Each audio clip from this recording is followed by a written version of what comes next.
मेरा नाम सायमा है। शादी से पहले मैं एक गरीब परिवार से ताल्लुक़ रखती थी। मैं गांव की रहने वाली थी, लेकिन फिर भी मैंने सरकारी स्कूल से 10वीं क्लास तक की शिक्षा पाई हुई थी। मैं बहुत ज़्यादा खूबसूरत तो नहीं थी, लेकिन बस मीडियम थी। मैं अपने घर में सबसे बड़ी बेटी थी, इसलिए मेरे माँ बाप को मेरी शादी करने की बहुत जल्दी हो रही थी। वैसे भी गाँव में लड़कियों की जल्दी ही शादी कर दी जाती है। मेरे माँ बाप ने मेरे लिए अच्छा रिश्ता देखना तलाश किया, तो पड़ोस के ही गांव से मेरे लिए एक अच्छा सा रिश्ता आया। रिश्ता बहुत अच्छा था। लड़का रहने वाला तो गांव का ही था, लेकिन उसकी नौकरी कतर में लगी हुई थी और उसकी नौकरी बहुत ज़्यादा अच्छी थी। मेरे घर वालों को ये रिश्ता बहुत पसंद आया था। लड़का पढ़ा लिखा भी था, तभी उसकी दूसरे देश में नौकरी लगी हुई थी। मेरी भी यही चाहत थी कि मेरी शादी किसी पढ़े लिखे इंसान से हो।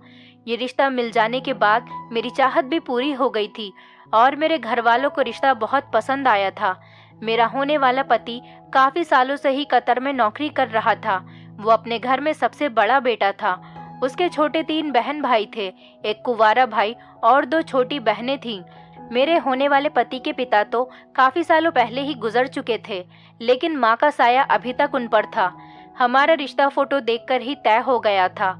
मेरा फोटो लड़के को दिखा दिया गया था और लड़के का फोटो मुझे दिखा दिया गया था। क्योंकि लड़का कतर में नौकरी करता था, इसलिए वो बार बार यहाँ पर नहीं आ सकता था।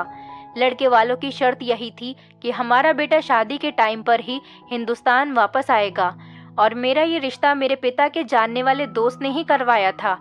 इसलिए मेरा होने वाला पति मेरे लिए बिल्कुल अनजान था। दोनों परिवारों की मर्जी से हमारा रिश्ता पक्का हो गया और कुछ दिन बाद ही हमारी शादी भी हो गई। मेरी शादी की पहली रात जब मेरे पति से मेरी मुलाकात हुई, तो मुझे उनका बिहेवियर बहुत पसंद आया था। मेरी ससुराल भी बस ठीक ठाक ही थी। ससुराल का घर तो थोड़ा छोटा था, लेकिन मेरे पति की कमाई अच्छी थी। इसीलिए मेरी माँ ने मुझे समझाया था कि घर से कुछ नहीं होता, लड़के की कमाई अच्छी होनी चाहिए। मैंने भी इस बात को एक्सेप्ट कर लिया था। शादी के 4 दिन बाद ही मेरे पति ने अपना सामान पैक करना शुरू कर दिया था, क्योंकि उनको कतर वापस जाना था। और ये बात सुनकर मैं रोने लगी थी।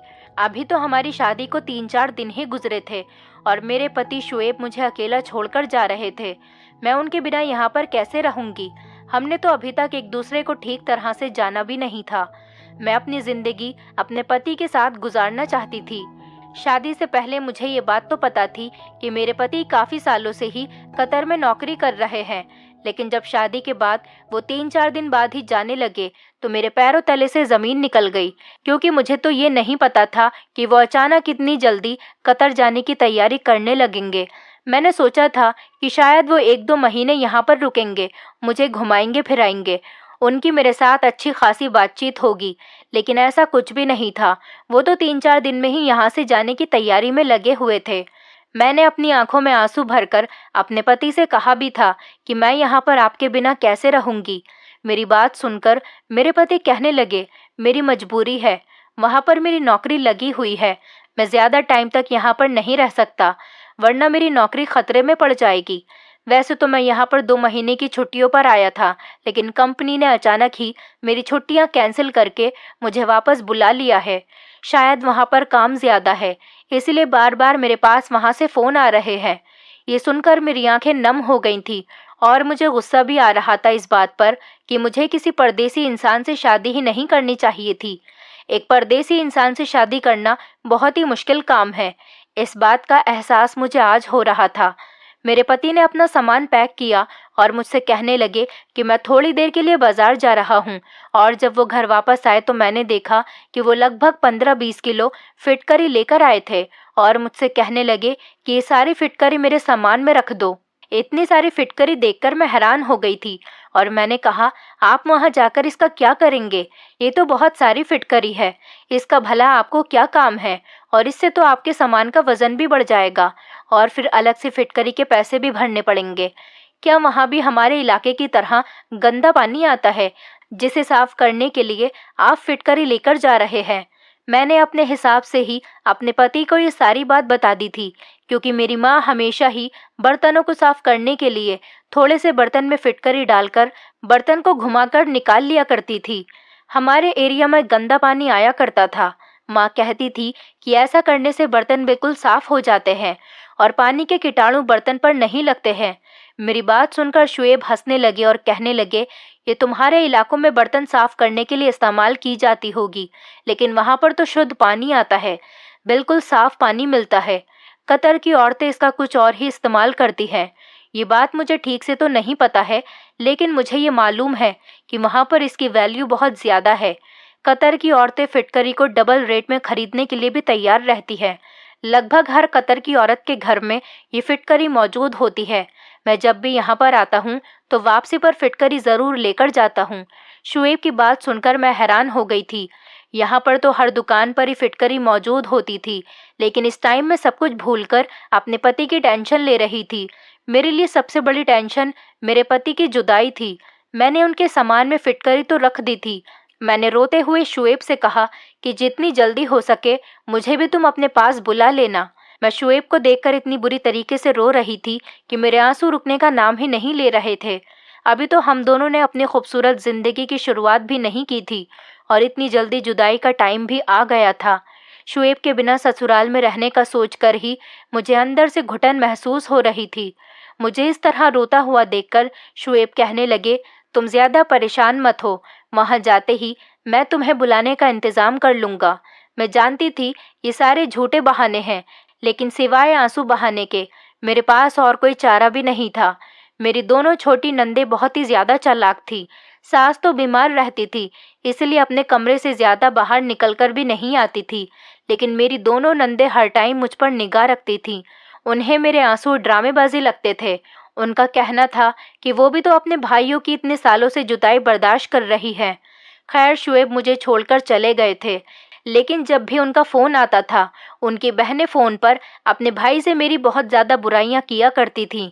वो इन सब बातों से बहुत तंग आ गए थे। मेरे पति भी मेरे बिना तड़प रहे थे।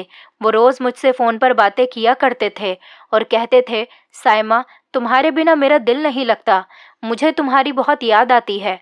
तुम्हारे साथ बिताए हुए वो 3-4 दिन मुझे अभी तक बहुत याद आते हैं, लेकिन अगले ही पल मैं उदास हो जाता हूँ। और फिर एक दिन मेरे पति ने मुझे कुछ ऐसा बताया कि जिसे मैं सुनकर बहुत ज़्यादा खुश हो गई थी। उन्होंने मुझे बताया कि वो मुझे अपने पास कतर बुला रहे हैं। वो सारी कार्यवाही कर चुके हैं। उन्होंने मेरे डॉक्यूमेंट भी भेज दिए थे। ये सुनकर जहाँ मैं खुश हो रही थी, वहीं पर मेरी नंदों के चेहरे का रंग बदल गया था। वो चाहती थी कि उनका भाई उन्हें भी कतर बुला ले, लेकिन मैंने अपनी नंदों को नज़रअंदाज करके जल्दी जल्दी अपनी जाने की तैयारी शुरू कर दी। मैंने शुएब से पूछा, क्या आपके लिए यहाँ से कोई भी सामान लेकर आऊँ? तो शुएब ने मुझसे कहा, तुम मेरे लिए 20 किलो फिटकरी लेकर आना। ये सुनकर मैं हैरान हो गई थी। अभी तो कुछ टाइम पहले ही शुएब 15-20 किलो फिटकरी लेकर गए थे। अब फिर से 20 किलो फिटकरी तो बहुत ज़्यादा होती है। मेरा अपना सामान भी अच्छा खासा था, ऊपर से 20 किलो फिटकरी रखने की वजह से मुझे बहुत ज़्यादा वज़न की वजह से पैसे चुकाने पड़े थे। और मैं सोचने लगी, पता नहीं इतनी सारी फिटकरी का ये कतर की औरतें क्या करती हैं। मेरे लिए इतना भारी सामान संभालना बहुत मुश्किल हो रहा था। कुछ घंटे के सफ़र के बाद मैं कतर अपने पति के पास पहुंच गई थी, मगर एयरपोर्ट पर शुएब को देखकर मेरी खुशी की हद नहीं रही थी। मेरे पति ने मुझे देखते ही पहला सवाल यही पूछा कि तुम फिटकरी लेकर आई हो या नहीं। उनकी ये बात सुनकर मेरा दिल टूट गया था। उन्हें मुझसे मिलने से ज़्यादा फिटकरी की चिंता हो रही थी, जबकि मैं उनसे मिलने के लिए बहुत ही ज़्यादा बेताब थी। मैंने खामोशी से फिटकरी से भरा हुआ थैला निकालकर उनको दे दिया, लेकिन ना जाने वो फिटकरी किसको देकर आ गए थे। वापसी पर उनके पास बहुत सारे पैसे थे। जब वो मुझे अपने फ्लैट पर लेकर गए थे, वो मुझे बहुत ज़्यादा प्यार करने लगे और मुझसे बहुत अच्छे से पेश आ रहे थे। अब मुझे उनसे सवाल करने का मौका ही नहीं मिला और फिर बाद में मैं भूल गई थी कि वो फिटकरी का आखिर करते क्या है। थोड़ी देर बाद जब बातों ही बातों में फिटकरी का कोई जिक्र आया, तो मैंने अपने पति शुएब से पूछा कि आखिर आप फिटकरी किसको देकर आए हो। मैं अपने पति की बातों में सब कुछ भूल गई थी। सच कहूँ तो मुझे विश्वास ही नहीं हो रहा था कि मेरे पति ने मुझे अपने पास बुला लिया है। 2 महीने मैंने अपने पति के साथ बहुत ही अच्छे गुजारे थे। 2 महीने किस तरह से अपने पति के साथ हंसी खुशी गुजर गए थे, मुझे पता ही नहीं चला था। लेकिन 2 महीने पूरे होते ही मेरे पति मुझसे कहने लगे, अब तुम्हें यहाँ पर रखना मेरे लिए पॉसिबल नहीं है। बेहतर यही होगा कि तुम वापस ही हिंदुस्तान चली जाओ। शुएब की बात सुनकर मैं हैरान रह गई थी और मेरे होश उड़ गए थे। मैंने कहा, ये आप कैसी बातें कर रहे हो? आपके बिना मेरी वहाँ पर कोई जिंदगी नहीं। मैं तो अपने सब रिश्तेदारों से कहकर आई हूँ कि अब मैं हमेशा आपके साथ कतर में ही रहूंगी। वैसे भी मैं वहाँ जाकर क्या करूंगी? तो वो कहने लगे कि यहाँ के खर्चे बहुत ज्यादा हो गए हैं और घर भेजने के लिए भी पैसे नहीं बच रहे। मुझे अपने परिवार का भी खर्च उठाना है। मेरी माँ बार बार पैसों के लिए फ़ोन कर रही है और बहनों की भी स्कूल की फ़ीस जमा करनी है। वो भी मुझे रोज़ फ़ोन कर करके तंग कर रही है और तुम्हारे यहाँ पर होने की वजह से मेरे सारे पैसे खर्च हो जाते हैं। मैंने गुस्सा करते हुए अपने पति से कहा कि अगर ऐसी ही बात है तो फिर मैं भी यहाँ पर कोई नौकरी कर लेती हूँ। मैं अपना खर्च खुद उठा लूँगी, लेकिन अब मैं तुम्हें छोड़कर यहाँ से वापस नहीं जाऊँगी। मैं वहाँ पर अकेले ज़िंदगी नहीं गुजार सकती। मेरी बात सुनकर शुएब कहने लगे, तुम्हें भला क्या काम आता है? तुम क्या नौकरी करोगी यहाँ पर? बहुत देर तक सोचने के बाद मैंने शुएब से कह दिया कि मुझे लोगों के घरों में झाड़ू बर्तन ही क्यों ना करना पड़ जाए। मैं सब कुछ कर लूँगी, मगर यहाँ से वापस नहीं जाऊँगी। शुएब को मेरी बात मजाक लगने लगी थी, लेकिन मैंने आसपास के फ्लैट वालों से कहकर कुछ फैमिली में घर का काम तलाश कर लिया था। उन दिनों मेरी काफ़ी लोगों से जान पहचान हो गई थी, क्योंकि हम जिस जगह पर रहते थे वहाँ पर जाकर हिंदुस्तानी फैमिली भी रहती थी और इस समय मेरी जान पहचान वाली औरतें मेरे काम आ गई थीं। 2-3 ऐसी फैमिली थी जिन्हें खाना बनाने के लिए एक औरत की तलाश थी, इसलिए उन्होंने मुझे अपने घर काम करने के लिए रख लिया। मेरी जान पहचान वाली फैमिलीज ने मुझे बताया कि कतर के लोग भारतीय लोगों के हाथ का खाना खाना बहुत पसंद करते हैं और सिर्फ भारतीय औरतों को ही खाना पकाने के लिए रखना उनके लिए सबसे पहली पसंद होता है। मुझे 3-4 घरों में एक साथ काम करने का मौका मिल गया था। मैं इस बात से बहुत खुश थी और मेरी खुशी की कोई हद नहीं रही थी। किसी के घर मुझे सिर्फ खाना पकाने की नौकरी मिल गई थी, तो किसी के घर सिर्फ झाड़ू बर्तन करने की नौकरी मिली थी। मुझे काम करने के अच्छे खासे पैसे मिल रहे थे, जिसमें आसानी से मैं अपने पति शुएब के साथ रह सकती थी। खाना पकाना तो मैं पहले से ही जानती थी, क्योंकि कुकिंग में तो मैं शादी से पहले से ही बिल्कुल परफेक्ट थी। मैं यूट्यूब पर देख देख कर तरह तरह के खाने बनाती रहती थी और अब यही बात मेरे काम आने वाली थी। रात को जब शुएब घर पर लौटे और मैंने उन्हें बताया कि मुझे आसपास के घरों में खाना बनाने की और साफ सफाई करने की नौकरी मिल गई है और उन लोगों ने मुझे अपने घर पर काम पर भी रख लिया है, ये बात सुनकर मेरे पति हैरान रह गए थे और कहने लगे, तुमने तो सच में ही काम ढूंढ लिया, लेकिन मैं तुम्हें दूसरों के घर जाकर काम करने की परमिशन नहीं दे सकता। शुएब ने मेरी सारी खुशी खाक में मिला दी थी, लेकिन मैं इतनी आसानी से हार मानने वाली नहीं थी। शुएब की बात सुनकर मैं जोर जोर से रोने लगी। मेरे आंसुओं ने शुएब के दिल को मोम कर दिया था। अब खुद भी वो मेरे बिना नहीं रहना चाहते थे। मैं अच्छी तरह से जानती थी कि मेरी नंदे ही मेरे पति को बहका रही है, मुझे वापस हिंदुस्तान बुलाने के लिए उन पर दबाव डाल रही है और मजबूर होकर ही वो मुझे कतर से हिंदुस्तान वापस भेजना चाह रहे थे, लेकिन उनका मुझे भेजने का कोई मन नहीं कर रहा था। मैंने जानबूझकर इतना ज़्यादा रोना धोना मचाया कि शुएब ने मुझे काम करने की परमिशन दे दी। मेरी खुशी का कोई ठिकाना नहीं रहा था, क्योंकि अब मैं शुएब के साथ हमेशा यहाँ आराम से रह सकती थी। मैंने खुशी से शुएब को अपने गले से लगा लिया और मोहब्बत का इजहार किया। अगले दिन जब ऑफिस जाते टाइम शुएब ने कहा कि अगर तुम्हें काम समझ आए तो ही करना, वरना काम करने की कोई ज़रूरत नहीं। मैंने उनसे कहा कि आप फिक्र मत करो, मैं सब कुछ संभाल लूँगी। और उनके घर से जाते ही जल्दी से मैं अपने काम से फ्री हुई और फिर मेरी पड़ोसन मुझे कतर की औरतों के घर पर ले गई, जिनके घर बहुत ही बढ़िया थे, अंदर से बिल्कुल महल के जैसे लगते थे। मैं देखकर तो बहुत ही ज़्यादा हैरान रह गई थी। यहाँ के लोगों के घर सच में बहुत ज़्यादा हसीन थे और वहाँ की औरतें भी बहुत मिलनसार बिहेवियर की थी। कुछ कुछ औरतें तो हिंदी भी समझ आ कुछ कुछ औरतों को तो हिंदी भी समझ आती थी, लेकिन बोलना नहीं जानती थीं। उन्होंने इशारे से मुझे समझा दिया कि मैं उन्हें किस तरह का खाना बनाकर दूं। लेकिन पहले ही दिन मैंने एक बड़ी अजीब सी बात देखी। जब एक मालकिन के यहाँ किचन में खाना बनाने के लिए गई तो वहाँ पर एक बड़े से बॉक्स में बहुत सारी फिटकरी पड़ी हुई थी। फिटकरी को देखते ही मुझे याद आया कि मेरे पति और मैं भी तो इंडिया से इतनी सारी फिटकरी लेकर आई थी। पता नहीं शुएब ने उस फिटकरी का क्या किया था। क्या पता यहाँ की औरतें इस फिटकरी का क्या करती हैं। लेकिन ये सवाल मैं किससे पूछती, क्योंकि इस घर में मौजूद जितने भी नौकर थे वो सब हिंदी नहीं जानते थे और ना ही इंग्लिश जानते थे और शुएब तो पहले ही बता चुके थे कि उन्हें इस बारे में कुछ भी नहीं पता।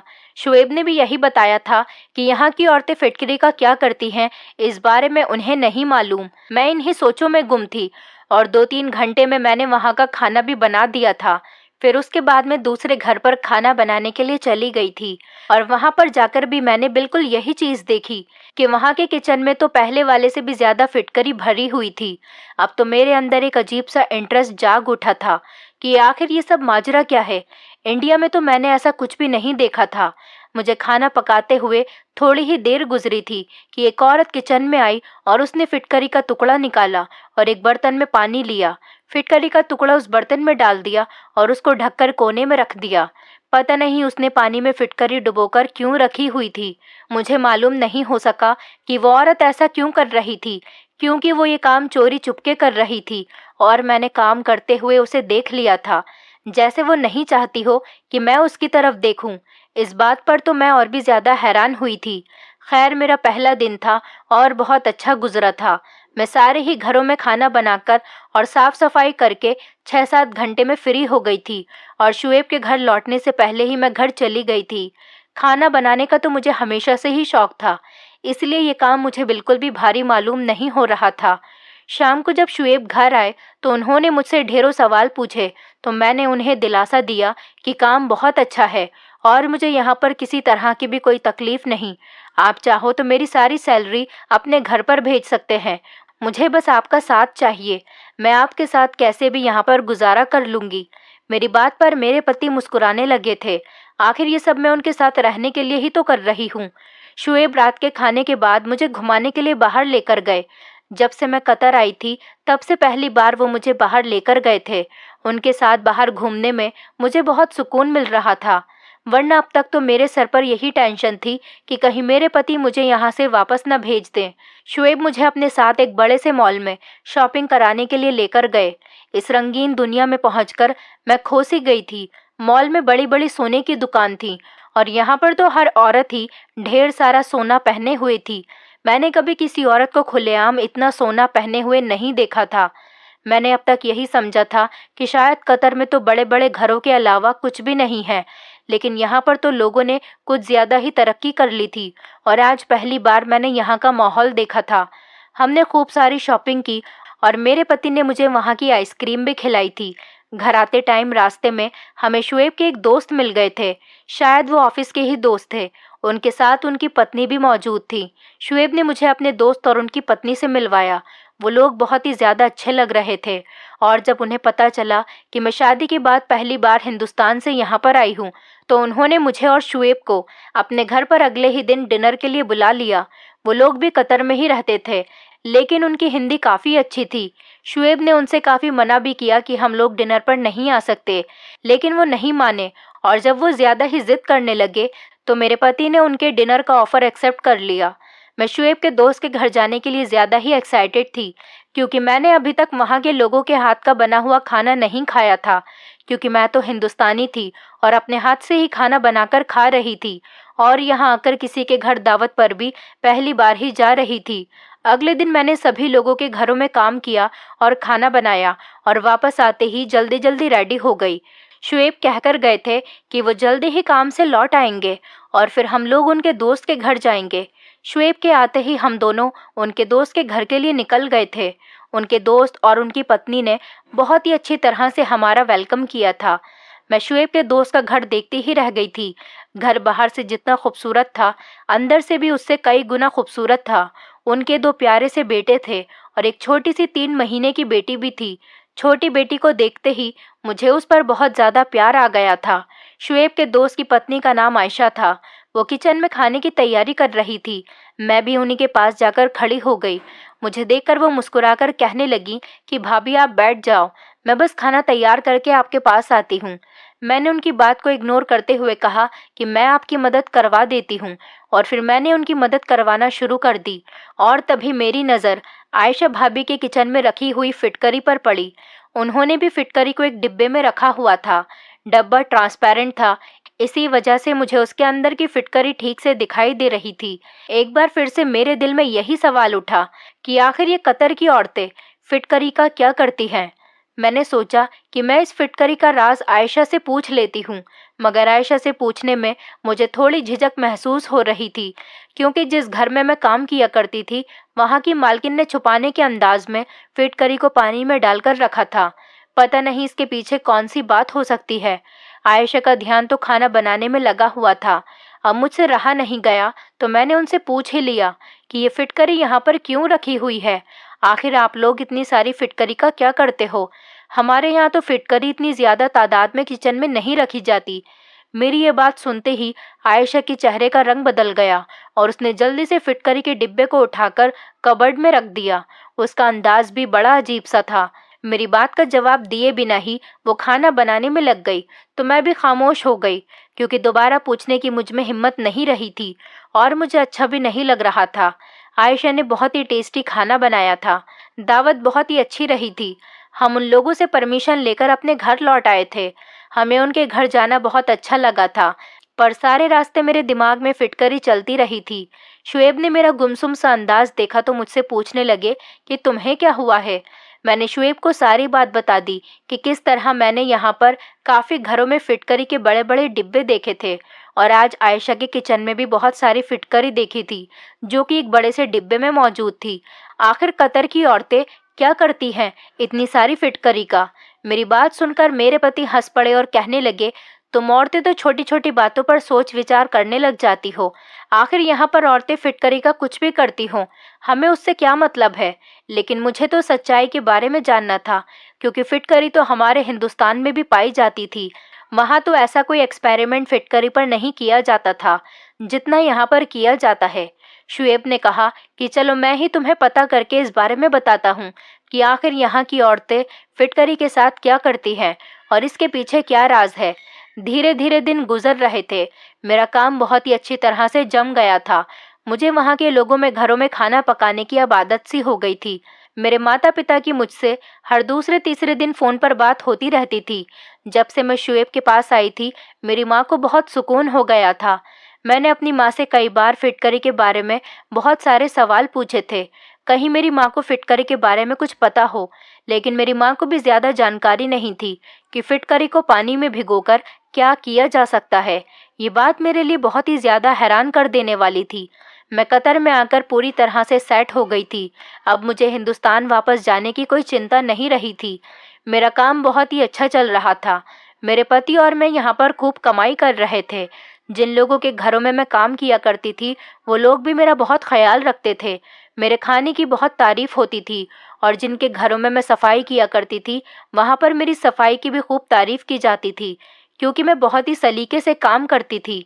खाना भी मुझे बहुत ज़्यादा नहीं बनाना होता था। 2-3 टाइप की डिशेस थोड़ी थोड़ी क्वांटिटी में बनानी होती थी। कुछ दिन गुजरे कि एक दिन शुएब ऑफिस से घर आए तो मुझसे कहने लगे, मेरे लिए अपने हाथ की बहुत अच्छी सी चाय बना दो। आज शुएब का मूड बहुत अच्छा लग रहा था। वो फ्रेश फ्रेश लग रहे थे। मैंने अपने पति से कहा कि आज आपको ऐसी कौन सी खुशी मिल गई है जिसकी वजह से आप बड़े फ्रेश लग रहे हो। शुएब ने कहा कि मैं तुम्हारी परेशानी का हल लेकर आया हूँ। आज तुम जल्दी से मेरे लिए चाय बनाकर फुर्सत से मेरे पास आकर बैठ जाओ। आज मैं तुम्हारी परेशानी खत्म करने वाला हूँ और तुम्हें फिटकरी का राज बताता हूँ। मुझे फिटकरी के राज के बारे में पता चल गया है।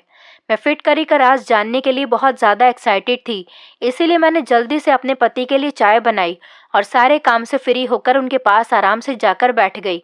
शुएब ने मुझे बताया कि कतर की औरतें ये नहीं चाहती हैं कि ये राज कभी किसी को पता चले, क्योंकि फिटकरी का ये इस्तेमाल उनके पुराने ज़माने से चला आ रहा है और वो इसे अपने तक ही रखना चाहती है। इसीलिए आयशा भाभी ने भी तुम्हें इस बारे में कुछ नहीं बताया था। शुएब की बात सुनकर मुझे बहुत ही ज़्यादा एक्साइटमेंट होने लगी थी कि आखिर इस फिटकरी से ऐसा भी क्या किया जा सकता है जो इस कदर छुपाने वाली बात है। शुएब कहने लगे कि हर जगह की अपनी अपनी अलग रस्म रिवाज होते हैं और इसी तरह हर जगह के अपने अपने अलग अलग टोटके और इलाज होते हैं। तुम भी जब से यहाँ आई हो तुमने बहुत सारी चीज़ें ऐसी देखी है जो इंडिया में नहीं होती, और जो चीज़ इंडिया में होती है वो यहाँ पर नहीं होती। इसी तरह फिटकरी का जो इस्तेमाल इंडिया में किया जाता है वो बिल्कुल ही अलग है, जबकि कतर की औरतें इससे बिल्कुल अलग तरह का फ़ायदा हासिल करती है, जो बहुत हैरान कर देने वाली है। मैं शुएब की बातों को बहुत ध्यान से सुन रही थी। शुएब ने बताया कि अगर हिंदुस्तानी औरतों को इसके बारे में जानकारी हो गई तो हर घर में ढेर ढेर सारी फिटकरियां नजर आने लगेंगी। मैंने अपने पति को घूर कर देखा और कहा कि अब बता भी दो, कितना ज्यादा सस्पेंस क्रिएट कर रहे हो। मेरी बात सुनकर शुएब ने मुझे एक ऐसा राज बताया जिसे सुनकर मैं चौंक गई थी। अपनी 24 साल की जिंदगी में मैंने आज तक फिटकरी का ऐसा इस्तेमाल नहीं सुना था। मैंने हैरानी से शुएब से पूछा, क्या आप सच कह रहे हैं? शुएब कहने लगे, हाँ बिल्कुल, यही बात है। मैंने अपने कतर में रहने वाले बहुत करीबी दोस्त से इस बारे में पता किया है और उसने ही मुझे ये फिटकरी का राज बताया है।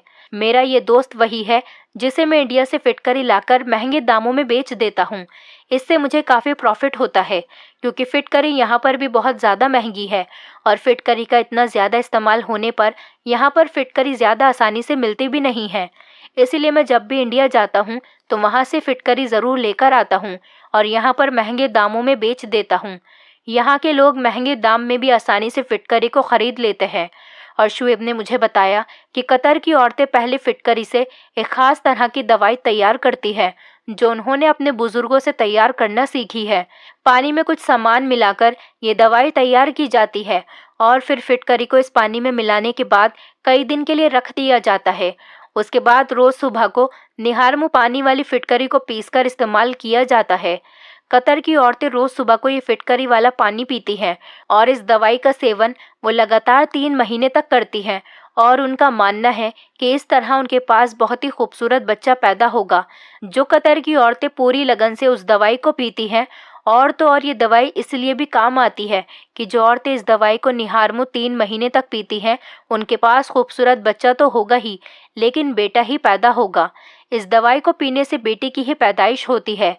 ये बात मेरे लिए बहुत ही अनोखी थी और सच में शुएब ने ठीक कहा था कि अगर हिंदुस्तानी औरतों को इस बारे में पता चल जाता तो सब की सब औरतें इसी टोटके को इस्तेमाल करना शुरू कर देती। मगर मुझे ये समझ नहीं आया था कि कतर की औरतें इस बात को इतना छुपाती क्यों हैं। मेरी बात सुनकर शुएब कहने लगे, हर किसी के अपने अलग तौर तरीके होते हैं और ज़्यादातर औरतें बताना भी नहीं चाहती कि वो बच्चा पैदा करने के लिए टोटका इस्तेमाल कर रही है। उन्हें लगता है कि किसी को बताने से उनका टोटका खराब हो जाएगा। शुएब की बात सुनकर मैं अफसोस भरे शब्दों में कहने लगी कि मेरे पास तो अब फिटकरी भी नहीं है और ना ही मुझे ये दवाई बनाने का तरीका आता है।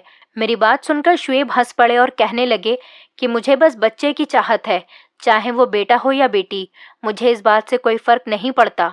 शुएब की सोच जानकर मुझे बहुत खुशी हुई थी कि दूसरे मर्दों की तरह उन्होंने बेटे की इच्छा जाहिर नहीं की थी। मैं अभी तक घरों में काम कर रही थी और कुछ ही दिनों में एक घर की मालकिन प्रेग्नेंट हो गई थी। मैंने अपने हिसाब से उनका खूब ख्याल रखना शुरू कर दिया था और हैरत की बात ये थी कि उस औरत ने बेटे को ही जन्म दिया था। शायद उनकी बनाई हुई दवाई काम आ गई थी।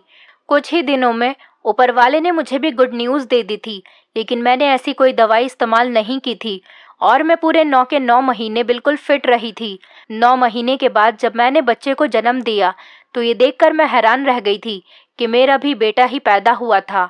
मैंने तो ऐसी कोई दवाई नहीं पी थी, लेकिन फिर भी ऊपर वाले ने मुझे बेटे से नवाज दिया था। बेटा या बेटी ये सब तो ऊपर वाले के हाथ में है, लेकिन हम इंसान हमेशा अपने तौर पर टोटके करते रहते हैं। कतर की औरतें भी ऐसे ही टोटकों के चक्कर में फंसी रहती हैं।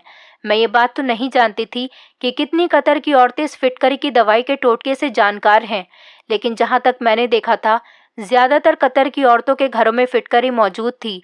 क्या आप लोग भी बेटे के लिए किसी ऐसे ही टोटके का इस्तेमाल करते हैं या अपने आसपास किसी को बेटे की इच्छा में इस तरह के जादू टोने या टोटके या किसी बाबा के पास जाते हुए देखते हैं?